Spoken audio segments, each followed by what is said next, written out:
თავისუფლების მოედანზე წმინდა გიორგის ძეგლთან მზია ამაღლობელის მხარდამჭერი აქცია მიმდინარეობს. მზია ამაღლობელის კოლეგები, მხარდამჭერები და გულშემატკივრები კიდევ ერთხელ შეიკრიბნენ იმისთვის, რომ ხმამაღლა თქვან, რომ მზია ამაღლობელის პატიმრობა არის უკანონო. ისინი ამბობენ, რომ მზია ამაღლობელი არის სინდისის პატიმარი და რომ მისთვის შეფარდებული 2 წლიანი პატიმრობა არაფერია თუ არა შურისძიება, პირადი შურისძიება მზია ამაღლობელის მიმართ, რადგან როგორც აქციის მონაწილეები ამბობენ, იგი საკუთარი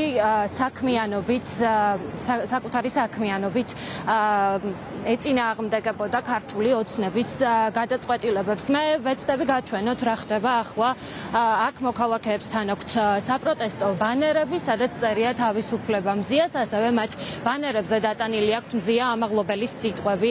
იბრძოლეთ, სანამ გვიანი არ არის აქ შეკრებილი მოქალაქეები, მათ შორის მზია ამაღლობელის კოლეგები, ასევე სამოქალაქო აქტივისტები და რიგითი მხარდამჭერები ნეტგაზეთისა და ბათუმელების დამფუძნებლის ამბობენ, რომ მზია ამაღლობელის პატიმრობა არის აბსოლუტურად დაუსაბუთებელი და რომ იგი აუცილებლად უნდა გათავისუფლდეს უკანონო პატიმრობიდან. ჩვენ შეგვიძლია მოვისმინოთ მათი განცხადებები.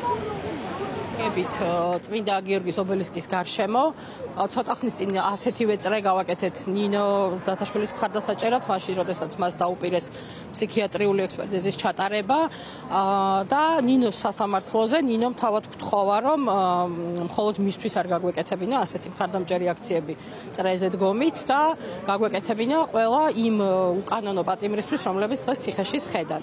დღეს მზიას მხარდასაჭერი აქციაა და ყველას, ვისაც სურვილი აქვს, შეუძლიათ შემოგვიერთდნენ თავისი ბანერებით მოვიდნენ და გამოხატონ მზიასადმი სოლიდარობა და მხარდაჭერა.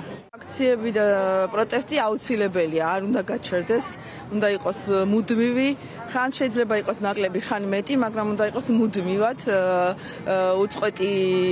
უწყვეტ რეჟიმში უნდა იყოს აქციები და პროტესტი, რადგანაც ეს არის ჩვენი გამოხატვის ერთ-ერთი საშუალება. ჩვენ კი ველოდებით, რომ უცხოეთი აქტიურად ჩაერთვება, მაგრამ აქ უნდა იყოს მუხტი და ჩვენ პასუხისმგებლები ვართ იმ ხალხის წინაშე, ვინც ციხეში ზის.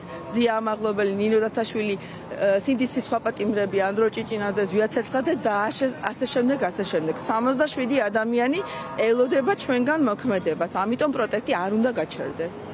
მე შეგახსენებთ, რომ ბათუმის საქალაქო სასამართლოს მოსამართლე ნინო სახელაშვილმა მზია ამაღლობელს 2 წლიანი პატიმრობა 6 აგვისტოს შეუფარდა. მან განაჩენის გამოცხადების ეს გადააკვალიფიცირა მზია ამაღლობელის ბრალი, როგორც იცით, მას პროკურატურა ედავებოდა სისხლის სამართლის კოდექსის 353 პრიმა მუხლით, რაც პოლიციელზე თავდასხმას გულისხმობს, თუმცა მოსამართლე ნინო სახელაშვილმა ბათუმელებისა და ნეტგაზეთის დამფუძნებელი დამნაშავედ ცნო ამავე მუხლის პირველი ნაწილით პოლიციელისადმი წინააღმდეგობაში ძალადობით ან მუქარით. ასევე გეტყვით იმას, რომ მზია ამაღლობელი უკვე მერვე თვეა პატიმრობაშია, მან მთელი ეს პერიოდი, რაც სასამართლო განხილვები მიმდინარეობდა, წინასწარ პატიმრობაში გაატარა.